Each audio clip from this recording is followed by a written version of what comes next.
clés du bonheur en amour quand on est hypersensible. Alors je m'appelle Anita Rossier, je suis hypnothérapeute et coach, spécialiste de l'hypersensibilité depuis la fondation de mon centre Anizen en 2014. Je travaille ici avec mon conjoint, Ricardo Rojas, lui également coach et hypnothérapeute. Et nous avons à cœur de transmettre en fait de l'information, de la connaissance au sujet de l'hypersensibilité pour permettre à de plus en plus de personnes sur cette planète de vivre heureux avec leur profil particulier, de mieux comprendre et aussi de mieux appréhender. Nous avons aussi également à cœur une mission un peu de prévention. Même si on sait aujourd'hui que la prévention marche moins bien que le traitement de la douleur, évidemment, on espère quand même que ces clés vous seront utiles pour, sans forcément vous y souffrir, mais pour pouvoir mieux vous épanouir dans la vie. Et cette série de vidéos est vraiment consacrée au sujet de l'amour hypersensible.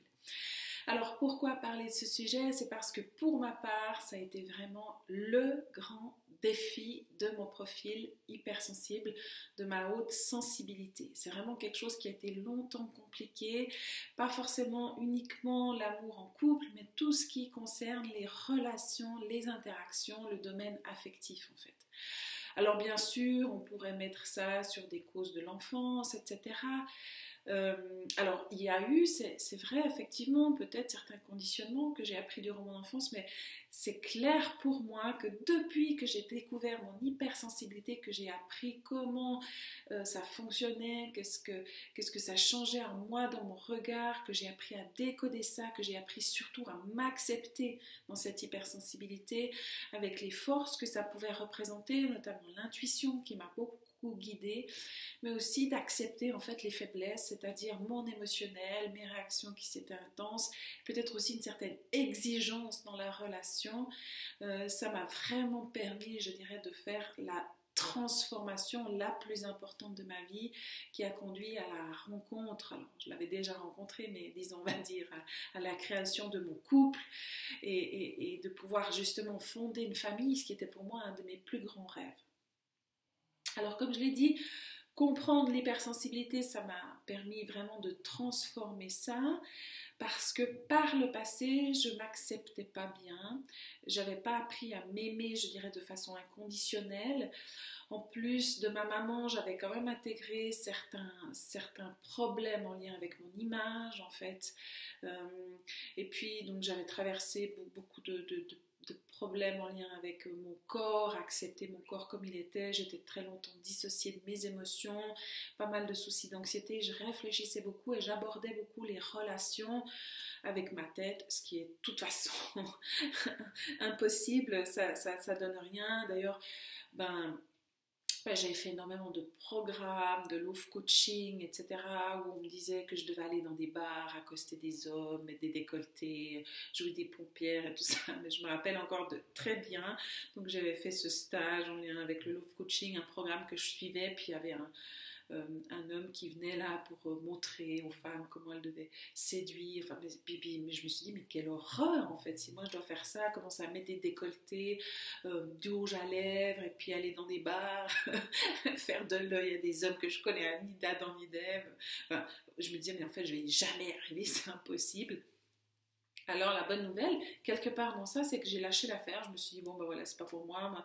Tout ce qu'ils disent dans ces programmes, ça fonctionne pas pour moi. J'y arriverai jamais. Voilà. Bon, j'ai tiré un trait là-dessus. Je me suis dit, bon, je serai célibataire toute ma vie, j'aurai pas d'enfants, je ne fonderai pas de famille, mais voilà, fine. Je vais quand même me faire une belle vie.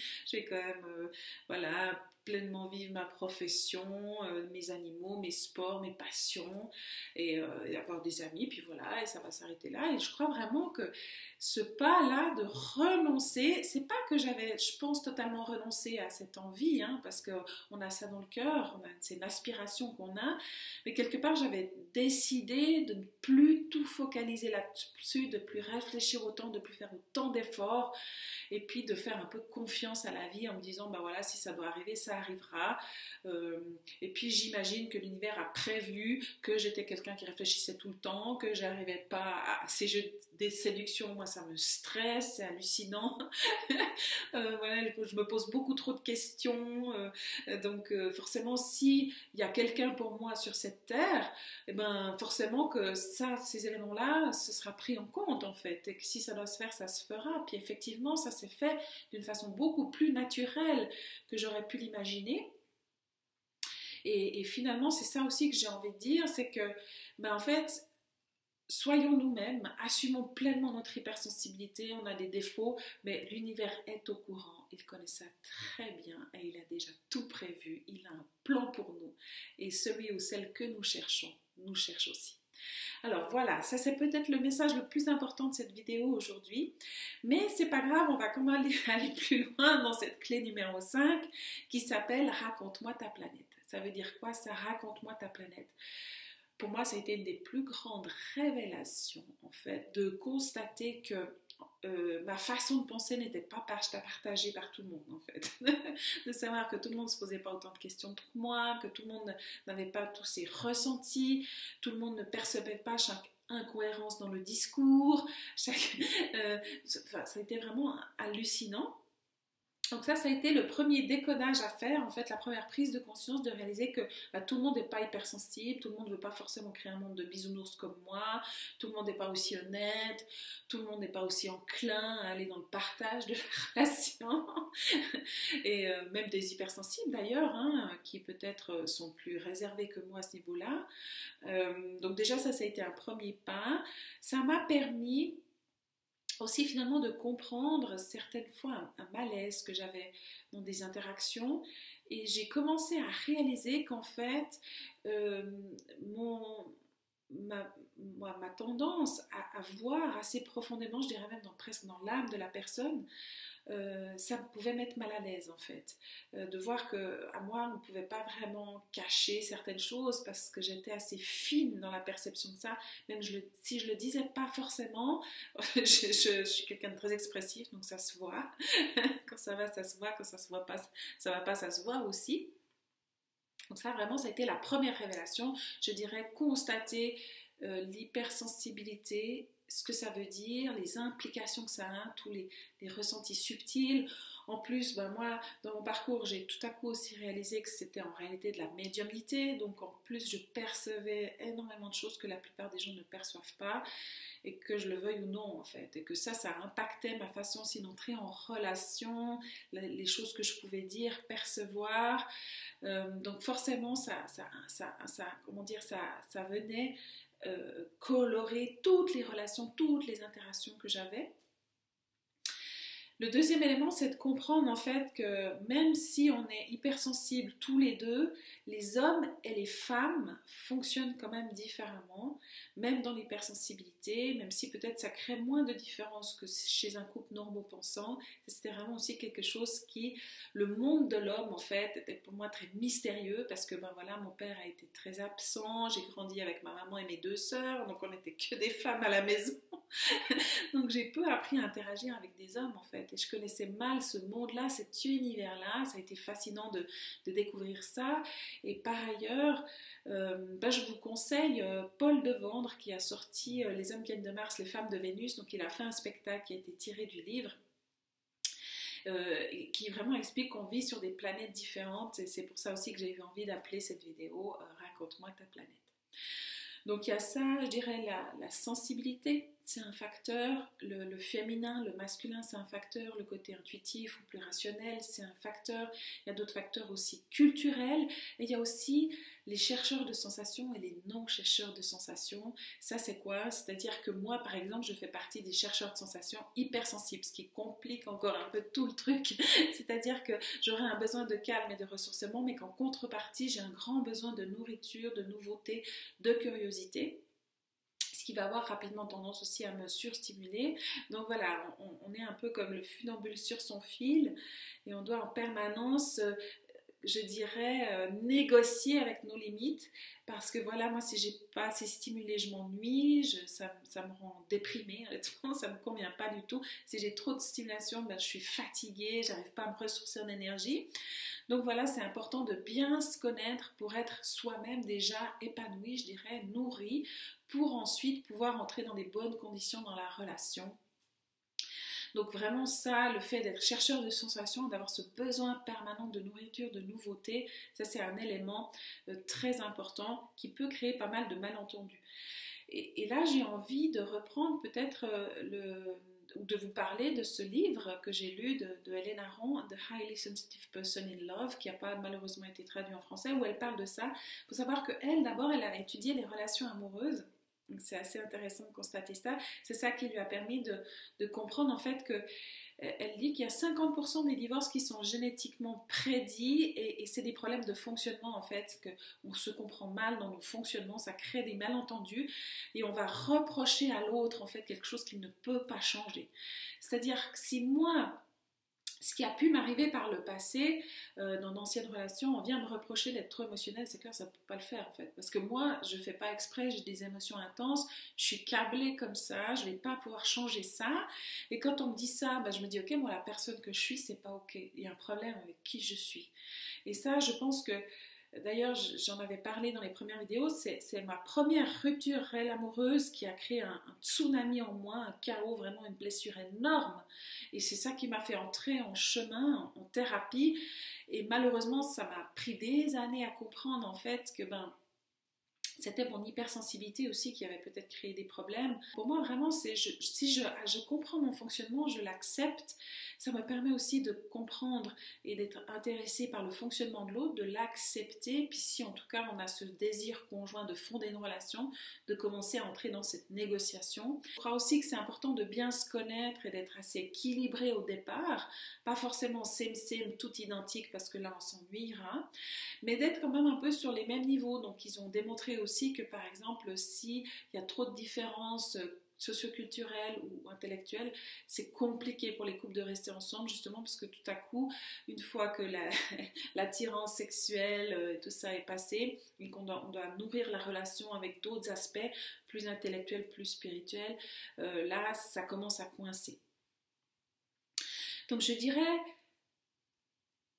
moi, ce qui m'a particulièrement servi parmi tous les programmes que j'ai faits pour accueillir son féminin sacré, pour comprendre les hommes, j'ai même fait un truc une fois, j'avais acheté ça, c'était des espèces d'images subliminales qui passaient, il fallait regarder ça pendant je ne sais plus combien de temps, c'était hyper psychédélique et tout, pour essayer de reprogrammer mon cerveau, à être heureux en amour, enfin bref, j'ai fait un nombre de trucs hallucinants. Des affirmations sous la douche, évidemment, voilà, je m'aime, je suis belle, je suis séduisante, je me dessinais même des cœurs sur le bras. Je vous passe, c'est vraiment les trucs que j'ai fait, que j'ai essayé. Alors peut-être tout n'a pas été inutile, hein, mais ce qui est certain, c'est que j'ai pas vu en tout cas de résultats immédiats après avoir regardé pendant des heures ces images subliminales qui défilaient. Par contre, comprendre en fait mon fonctionnement, comprendre le fonctionnement de l'autre pour cesser d'être heurté en fait. Moi je pense que quand on est hautement sensible, on a des fois de la peine à se comprendre soi, puis on a cette attente en fait d'être compris presque sans avoir besoin de parler. C'est un deuil pour nous de réaliser que c'est pas forcément le cas. Et ça c'est un deuil je pense aussi à faire quand je suis dans la recherche de construire ce couple en fait, de réaliser que je suis dans la rencontre d'un autre. Et autre dit autre planète. Alors j'imagine qu'on soit dans une relation homosexuelle, il y a peut-être moins la différence de sexe qui va agir, quoique, hein, c'est pas forcément qu'une question de sexe, mais c'est des aspects plus masculins, des énergies plus masculines, plus féminines. Donc voilà, d'avoir cette curiosité pour soi, pour son fonctionnement, d'être dans cette acceptation, de pas forcément juger, mais de juste observer, ça nous permet aussi de mieux être curieux sur le fonctionnement de l'autre, mais de chercher à décoder. Et je crois que ça, même si c'est pas toujours simple, ça veut pas dire qu'il y aura jamais de conflit ni de dispute. Ça, j'en parle dans les clés précédentes, parce que voilà, tout à coup, on est dépassé, même avec de bonnes facultés de communication, de bonne compréhension de l'un de l'autre. Des fois, on est dépassé parce qu'il qui se passe dans leur relation et qui va nous révéler des choses sur nous d'abord, hein, évidemment. Mais en tous les cas, c'est pour moi la bonne approche à avoir et c'est ce qui permet aussi, on va dire, sur le moyen long terme, d'avoir une relation qui est nourrissante parce que je suis toujours dans la découverte de l'autre, de sa différence et chacun prend aussi sur soi ce besoin d'être nourri au niveau intellectuel, spirituel, ce qui va, donc chacun cherche à s'enrichir individuellement, ce qui permet aussi d'enrichir ensuite la relation. La rencontre n'est qu'un début, c'est-à-dire que tous les programmes que j'ai faits pour moi, je pense qu'inconsciemment, je me préparais à la rencontre avec cet homme. Tout à coup, voilà, je me disais, ah, je vais le voir, je vais le connaître, je vais savoir que c'est lui, et puis tout sera facile, on ne va jamais se disputer, tout va couler de source, on va se mettre ensemble et créer cette famille. Et je me voyais déjà, voilà, à la maternité, jeune, belle, avec cet enfant dans les bras, parfait. Enfin, vous voyez un peu le truc, presque cliché. Alors là, j'exagère un peu, mais à peine. Hein. Je sais que moi, souvent, je me visualisais, voilà, quand il fallait faire dans ces programmes de love coaching, il fallait se visualiser en couple. Alors moi, je me voyais toujours à l'église avec une belle robe, enfin, ce truc de conte de fées. Et finalement, nous, les femmes, beaucoup, en fait,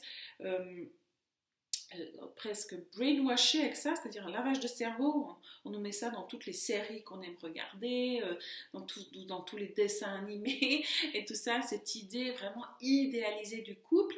Et le problème, c'est qu'en fait, quand on reste comme ça dans ce besoin idéal de la relation parfaite, harmonieuse tout le temps, ben, ça nous coupe de la richesse en fait, d'une relation qui soit plus vraie, de la rencontre aussi avec pour mon cas en tout cas, un homme qui n'est pas du tout dans ce trip-là en fait. Donc encore qu'il y a des hommes aussi romantiques, c'est pas ce que je veux dire, mais en fait, en général, ils rêvent moins de ce truc idéalisé, la robe blanche, le truc, le machin. Et c'est pas qu'ils nous aiment pas en fait, c'est juste que c'est pas quelque chose qui leur parle à eux. Et puis une fois qu'un homme s'engage, il va pas forcément non plus tout le temps avec des bouquets de fleurs, des rivières de diamants, dire des belles paroles et tout ça. On voit l'amour d'un homme dans la profondeur, dans son engagement, dans des gestes aussi au quotidien. Et ça, alors si vous ne connaissez pas, je vais mettre en dessous la chaîne en fait d'un homme qui fait des vidéos sur le coaching en amour. Bon, maintenant son nom m'échappe, je vous mettrai tout ça dans la description de la vidéo, et qui racontait ça en fait. Qu'est-ce qui fait vraiment qu'on sait qu'un homme nous aime? C'est pas forcément des grands blabla, c'est aussi dans les actes en fait qui va montrer. C'est ok. Est-ce qu'il fait ce qu'il dit? Est-ce qu'il dit ce qu'il fait? Est-ce qu'il a des petits gestes comme ça, des attentions? Pas forcément, justement, ces grands waouh, ouais, tout dans ton rêve, parce qu'on voit ça là, dans les films et tout ça.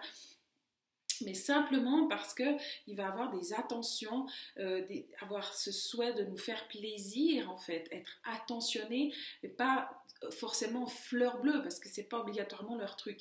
Donc tout ça, moi je vous le raconte, c'est plus pour vous dire, ok, essayons de démêler ce qui relève du fonctionnement, de là où en fait je dois chercher à comprendre, en fait à décoder, et qu'est-ce qui relève vraiment peut-être d'attentes qui seraient déraisonnables de ma part, et qu'est-ce qui relève de mes besoins réels pour être en harmonie dans une relation.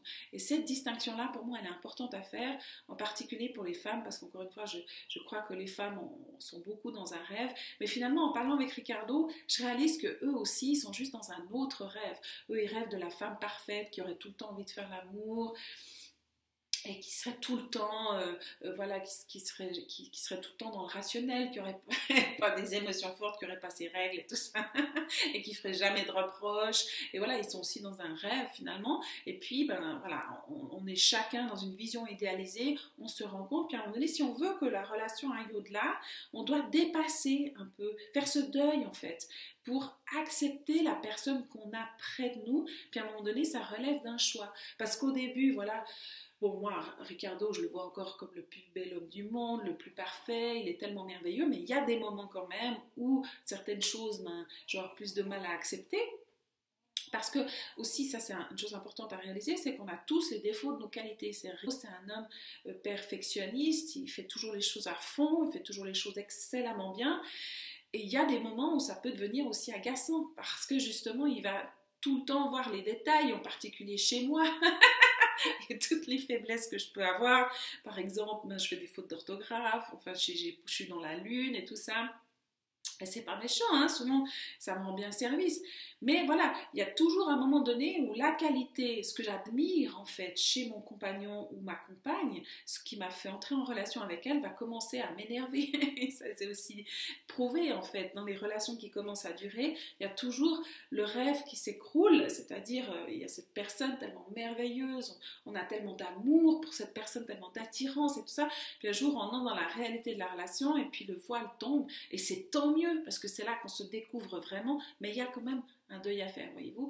Et ça, c'est important de réaliser, ok, dans ce processus de deuil que je suis en train de faire, est-ce que c'est de l'ordre de l'acceptation? Parce qu'en fait, finalement, Ricardo, ben, c'est un homme qui est hautement sensible, donc ben, pareil, ça a d'énormes atouts, mais il y a aussi, ben, c'est peut-être quelqu'un qui va plus facilement s'inquiéter, donc on ne peut pas tout avoir dans une relation. Je ne peux pas à la fois avoir un homme aussi curieux, intelligent que lui, qui a envie de découvrir le monde et tout ça, et puis en même temps un homme très stable, parce que ben, lui, ça va l'ennuyer trop de stabilité en fait. Est-ce que vous voyez ce que je veux dire? Donc quelque part, si j'aime cet homme-là, si j'ai envie de construire avec lui ma vie, eh ben, c'est important que je puisse voir ça et accepter ça en fait, le fait qu'on a tous les défauts de nos qualités. Mais qu'est-ce qui permet de pouvoir accepter ça chez son conjoint? C'est d'abord de pouvoir nourrir en soi cette même acceptation, c'est-à-dire de ne pas vouloir chercher à changer ce que je ne peux pas changer. Parce que là, je suis tout le temps dans une frustration intérieure et je ne peux jamais moi-même m'aimer de façon totale et inconditionnelle. Donc autant dire que là, essayer de le faire pour une autre personne, c'est impossible. Ça va aussi me permettre de nourrir cette sécurité intérieure, c'est-à-dire que mon monde ne s'écroule pas, tout ne dépend pas de l'autre en fait. J'ai des structures en moi, j'ai une forme d'autonomie en moi. Alors ça, c'est vraiment des éléments très importants quand on cherche à construire sa planète, à apprendre à connaître sa propre planète, de penser à construire une maison de sécurité sur cette planète. Je sais que ces débuts de relation, pour moi, ça a toujours été extrêmement stressant. D'ailleurs, je suis très heureuse aujourd'hui d'être dans une relation stable parce que je me dis, normalement, si on fait les choses bien, j'ai plus jamais à passer par là. Ces débuts de relation qui, moi, me stressent hallucinamment. Il faut savoir que justement, dans ce début de relation, quand on tombe amoureux, on perd son discernement. Alors, c'est vrai que quand, comme moi, on se met en couple avec son meilleur ami, ben, heureusement, il y a déjà une partie du travail qui est fait.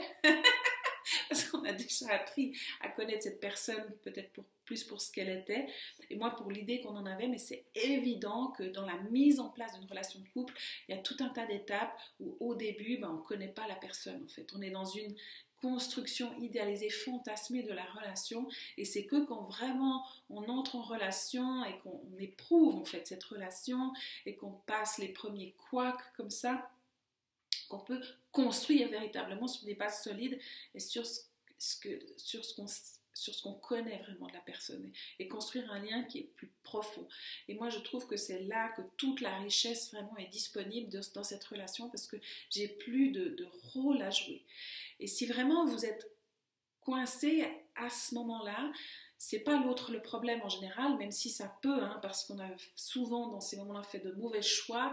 En général, on avait déjà les infos dès le début, ça j'en suis sûre, et ça, pour les femmes et les hommes qui cherchent à construire un couple, essayez de voir dans vos précédentes relations qui n'ont pas fonctionné en fait, que vous aviez déjà les signes. Dès le début, on le sait en fait. On sait, il y a des choses qu'on sait mais qu'on ignore sciemment, qu'on cherche à ignorer parce qu'on veut y croire, et puis peut-être, puis t'es pas tolérante, et puis c'est pas parce que si, que ça peut pas marcher, et puis il faut y croire, avec le travail on arrive à tout.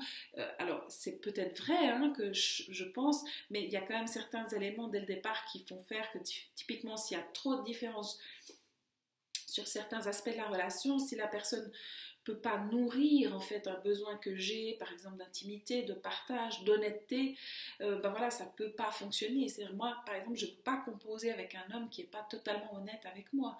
Et d'autres vont se dire oui, on a tous le droit d'avoir un jardin secret.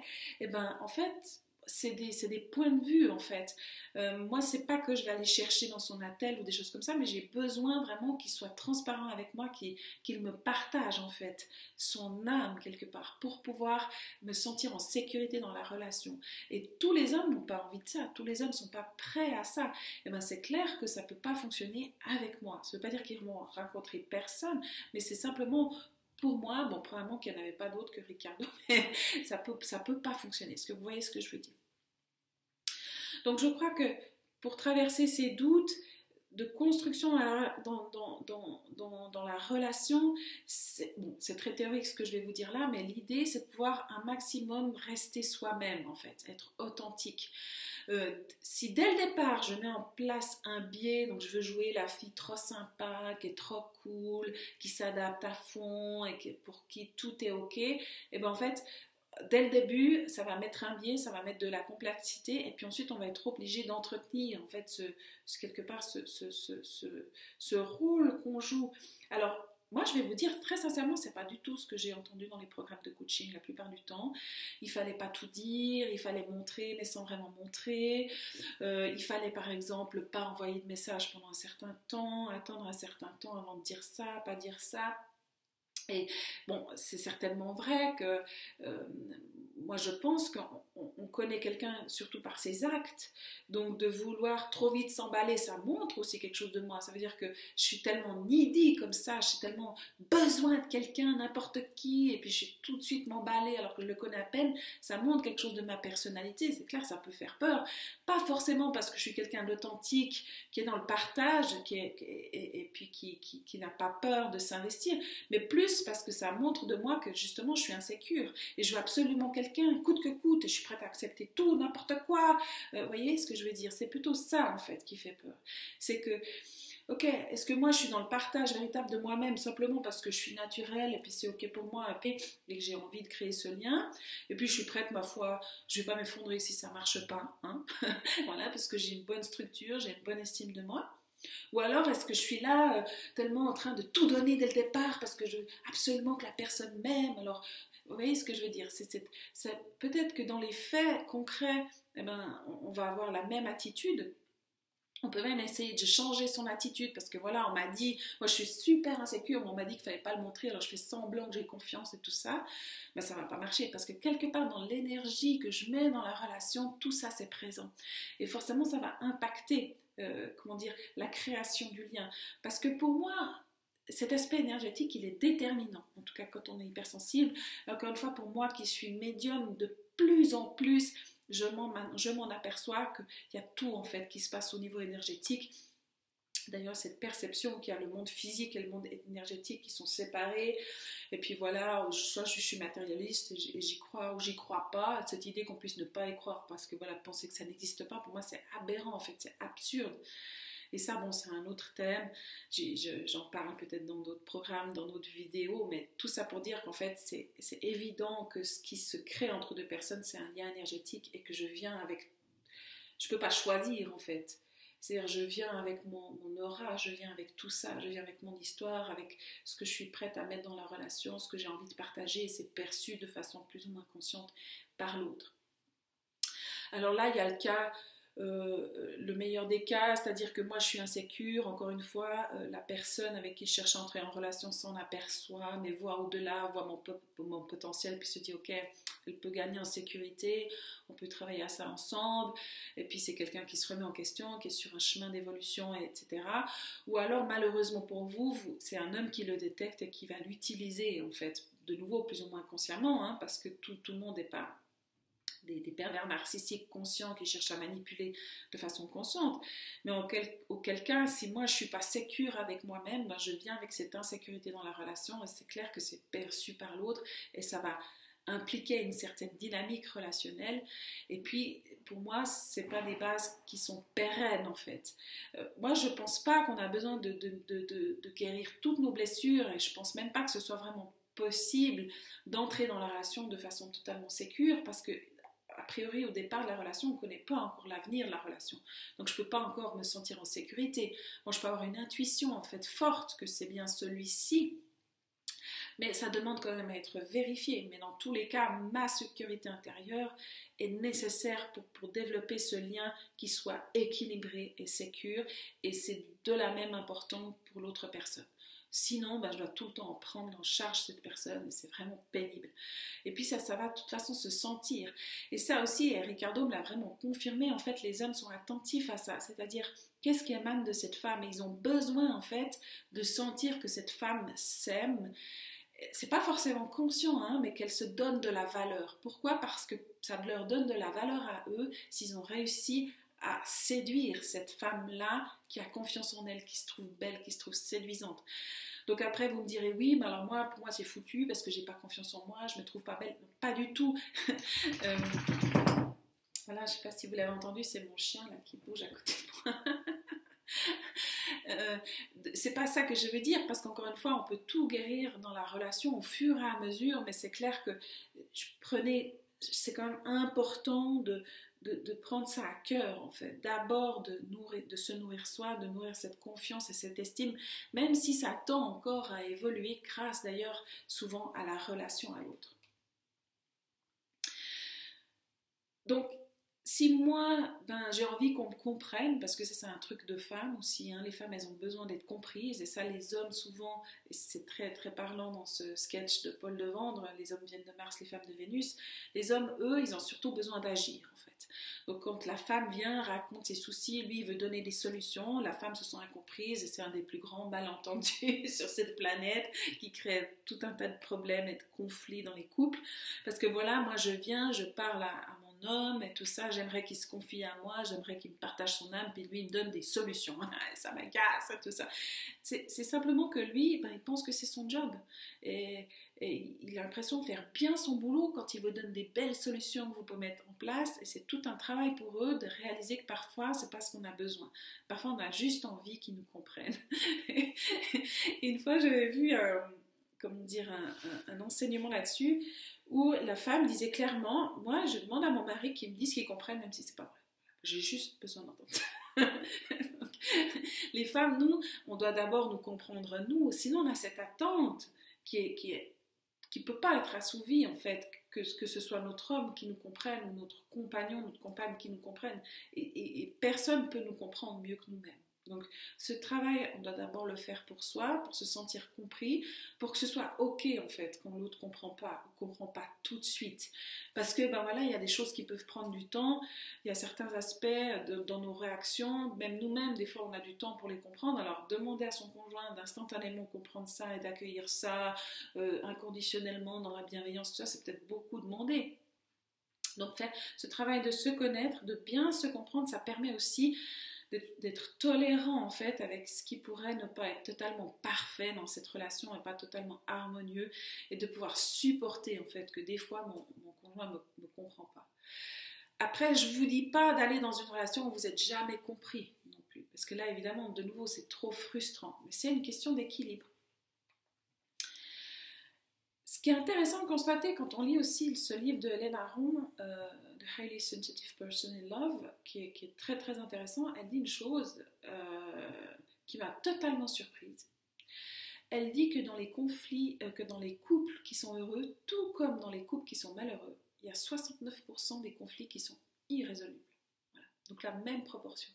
Donc les couples heureux ne sont pas des couples qui ont moins de conflits. C'est pareil. Alors là, encore une fois, par conflit, je ne veux pas dire qu'on se déchire, qu'on se lance des assiettes, qu'on fait des cris et tout ça. Non, c'est simplement, voilà, je ne suis pas en accord en fait. La différence entre un couple heureux et un couple qui est malheureux, c'est que dans le couple heureux, on apprend à en parler, on apprend à accepter, et on n'est pas dans le jugement et on n'attend pas à ce que la personne change des choses qu'elle ne peut pas changer. Mais de toute façon, on est deux êtres différents, deux planètes qui se rencontrent, et donc c'est pas possible en fait qu'on soit tout le temps alignés sur la même longueur d'onde, c'est vraiment un deuil à faire. Et justement, qu'est-ce qui va faire qu'on se donne vraiment les chances de construire cette relation de couple heureuse? Ça fait partie du chemin, je pense, de pouvoir pour soi, en soi, s'accueillir pleinement pour pouvoir ensuite accueillir l'autre comme il est. Et encore une fois, je ne vous dis pas de ne pas choisir et de prendre n'importe quel homme et ensuite de faire avec, ou femme d'ailleurs, et de faire avec ce qu'il y a. C'est clair que c'est important de savoir vraiment dans la relation qu'est-ce que j'attends, qu'est-ce qui est vraiment nécessaire pour moi, qu'est-ce qui est vraiment important pour moi, de m'assurer de ça. Mais après, c'est aussi une évidence qu'avec le reste, on va devoir apprendre à composer. Et puis, par exemple, s'il y a des choses qu'on peut nourrir dans le couple, il y a des choses qu'on ne pourra pas, qu'on doit prendre en charge soi-même et qu'on doit nourrir en dehors du couple. Et je dirais que c'est d'autant plus important quand on élève un enfant ensemble. Voilà, déjà, si j'arrive à faire ça, à composer avec ça, ça va mettre de la santé dans ma relation, ça va améliorer la qualité de ma relation, mon conjoint va se sentir accepté comme il est. Et puis en plus, je vais être en duo pour élever notre enfant, pour créer notre famille, donc ça va être pour moi beaucoup plus riche. Donc si vous voulez, ce que j'ai à en gagner est beaucoup plus important que le fait de m'accrocher à mes frustrations et à ce qui me dérange en fait. Parce qu'encore une fois, les gens ne sont pas parfaits. Moi, je ne suis pas parfaite. Et puis, je suis très heureuse que Ricardo m'accepte comme je suis. Et j'essaie de faire le même chemin envers lui-même et de comprendre que lui, il a aussi des besoins qui ont besoin d'être nourris et que certains, c'est avec moi, certains, c'est pas avec moi, mais que plus heureux il est, lui, et plus je vais en bénéficier, en fait, dans la relation. Et ça, c'est peut-être une des choses qui m'a le plus aidée dans tous ces programmes que j'ai faits, dans tous ces bouquins que j'ai lus, c'est de comprendre ça, qu'en fait, il y avait la vie, c'est souvent fait de petits deuils, en fait, de sacrifices. Mais ce qu'on sacrifie, finalement, c'est des illusions. Et la réalité, c'est ça aussi qui est dingue, je trouve, et presque paradoxal, c'est de réaliser que la réalité peut être encore bien plus belle que mon rêve, en fait. Un truc aussi qui a été très intéressant pour moi d'entendre dans ce sketch de Paul Devendre. Alors vraiment là je fais de la super pub pour lui mais je ne le connais pas. Enfin je l'ai vu une fois en spectacle parce qu'il est venu à Fribourg. Mais je ne lui ai jamais parlé, j'aimerais beaucoup en fait, parce que c'est quelqu'un vraiment que j'admire, c'est un homme très intelligent et il doit probablement avoir un couple heureux, en tout cas c'est moi l'idée que j'en ai. Il avait expliqué cette image du fait que les femmes sont comme des chameaux. Alors justement, nous, on prend... Alors ça, je ne savais pas d'ailleurs sur les chameaux, c'est qu'en fait, ils portent des charges assez lourdes, mais tout à coup, il y a un sac qui c'est trop, puis le chameau tombe. Et puis, il disait que les femmes, c'était pareil. Donc, elles prenaient en charge tout un tas de trucs. On connaît la charge mentale des femmes, finalement, surtout les mères de famille. Et puis, tout à coup, il y a un truc en plus, et paf, tout explose. Et ça, les hommes ne comprennent souvent pas, sont complètement décontenancés. Ils vont le prendre pour eux, c'est un reproche, donc du coup ils le vivent comme un rejet, c'est très difficile pour eux, c'est très douloureux pour eux, puis nous en même temps on se dit non mais quand même, moi je prends tout ça sur moi, et puis en plus maintenant il y a ça, ils ne pouvaient pas faire ça, ils ne pouvaient pas comprendre, ils ne pouvaient pas deviner, enfin... Et ça crée un nombre de conflits hallucinants dans le couple, mais j'ai remarqué en fait que ça finalement... A priori, ça ne va pas donner lieu à une rupture si, au fur et à mesure, on a les outils et les compétences aussi de communication, les compétences émotionnelles pour je dirais, archiver ces dossiers, en fait. Pour moi, ce qui est important, c'est que les deux partenaires aient à cœur déjà d'accepter qu'il y ait des dossiers, voilà, que en fait, sous stress, on réagit comme ci, comme ça, que il y a des choses qu'on aimerait pouvoir changer, mais justement on ne peut pas, aussi dans les défauts. Et de ne pas laisser ces dossiers ouverts. Pourquoi ? Parce que les hommes, eux, arrivent apparemment assez bien à mettre dans des tiroirs, à archiver tout ça, puis ils ouvrent les tiroirs. Mais moi, par exemple, j'arrive pas, tout se mélange, en fait, nous, on est beaucoup plus confuses, en fait. Et donc, c'est important aussi, en tout cas, je pense pour les femmes, mais certainement aussi pour les hommes, de ne pas... faire comme si en fait, de pas se raconter un machin que c'est pas grave et tout ça, qu'on a réussi à passer par-dessus, mais en fait on a juste refoulé. Pourquoi ? Parce que c'est comme ces sacs sur le dos du chameau, en fait on accumule du fardeau comme ça, on accumule en fait de l'émotionnel qui est pas digéré, et puis un jour ou l'autre ça fait trop, et puis il y a dispute sur dispute, puis on accumule, puis à un moment donné il y a trop en fait, il y a trop d'émotionnel négatif, il y a trop de tension dans la relation, et ça doit lâcher. Et c'est pas forcément, encore une fois, parce que c'était un couple qui avait plus de conflits que les autres, c'est pas forcément parce qu'ils étaient incompatibles, mais c'est parce qu'ils n'ont pas su justement négocier ces phases compliquées, ces phases émotionnelles, ces phases conflictuelle. Donc vraiment gagner en compétence à ce niveau-là, c'est vraiment un gage, je dirais, énorme de sécurité et d'harmonie dans les relations. un des éléments aussi qui est important de constater, c'est que mes peurs de l'intimité, que ce soit chez le compagnon ou chez moi, ça va obligatoirement justement interférer avec la création de ce lien énergétique dans la relation de couple. Et c'est pour ça qu'avant tout, moi, je dois m'assurer en moi que je ne suis pas dans une peur de l'intimité. Et l'intimité, ce n'est pas forcément la relation sexuelle, mais c'est vraiment dire ma vérité. Est-ce que moi, je suis prête, en fait, à livrer cette vérité? Encore une fois, pas obligatoirement au premier rendez-vous, c'est pas forcément d'ailleurs le moment, mais est-ce que moi je suis prête à dire ma vérité, à partager cette vérité avec l'autre, à me montrer aussi vulnérable, parce que quelque part je ne peux pas attendre que ça vienne de lui si moi je ne peux pas le faire, ou d'elle d'ailleurs. Il faut savoir aussi que un des éléments ultra importants de comprendre, c'est que pour la femme, ce qui va être à risque pour elle, c'est de livrer son intimité au niveau du corps, en fait, sa sexualité. Ça, pour elle, qu'on le veuille ou non, pour nous, c'est plus engageant, en fait, d'aller dans cette relation sexuelle. C'est aussi, comment dire, ça se fait après le cœur. Nous, d'abord, on va investir au niveau du cœur, et puis une fois que là, on se sent sécure, on peut aller en sécurité dans la relation sexuelle, et c'est là aussi qu'on va souvent prendre du plaisir. Après, je ne vous porte pas de jugement si on a tous des besoins, si vous avez eu des aventures, c'est pas ce que je veux dire, c'est tout à fait ok, mais il faut se rendre compte que quand on est investi émotionnellement, en fait, si on va trop vite dans cette intimité du corps, si jamais ça ne fonctionne pas, on va devoir en payer le prix, et le prix est aussi souvent difficile, parce qu'on s'est livré, on s'est donné, et puis l'autre n'a pas en contrepartie donner sa partie à lui. Et pour l'homme, lui, c'est évidemment pas sa sexualité qui est à risque. Les hommes, c'est pas quelque chose qui les rend vulnérables en fait de partager ça, mais pour eux, c'est vraiment cet émotionnel, cette intimité du cœur. Donc quelque part, c'est une danse qui se fait entre ces deux partenaires. Alors encore une fois, c'est les énergies du masculin et du féminin, mais voilà, d'être attentif à ça, que les femmes, c'est notre trésor en fait, et on va le livrer que quand on se sentira suffisamment en sécurité, et ça va être aussi à l'homme de conquérir ça, ce cœur, notre cœur en fait, pour qu'on soit prête à lui donner notre intimité.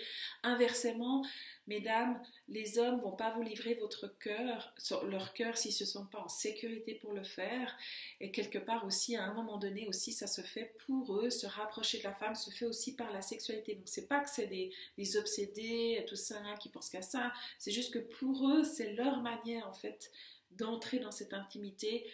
Et puis en général, voilà, si ça se passe bien, ils sont plus enclins aussi à vous livrer leur cœur. Mais attention, je ne vous dis pas du tout de le faire pour obtenir d'eux qui vous livrent leur cœur. Je vous dis, c'est une danse. Et si vous vous livrez trop vite, ça montre aussi que vous ne vous donnez pas de valeur, et que vous ne donnez pas de valeur à votre corps.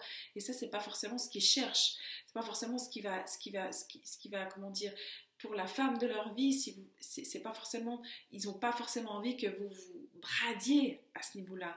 Ils vont certainement aussi admirer peut-être que vous mettiez de la valeur à ça et que vous attendiez. Mais c'est encore une fois une danse en fait. Voilà. C'est pas l'idée de faire du chantage, c'est vraiment d'attendre ce moment où vous vous sentez en pleine sécurité du cœur, où vous sentez qu'il y a un investissement émotionnel qui vient de sa part à lui, que là vous êtes en sécurité pour aller plus loin dans l'intimité du corps. Voilà.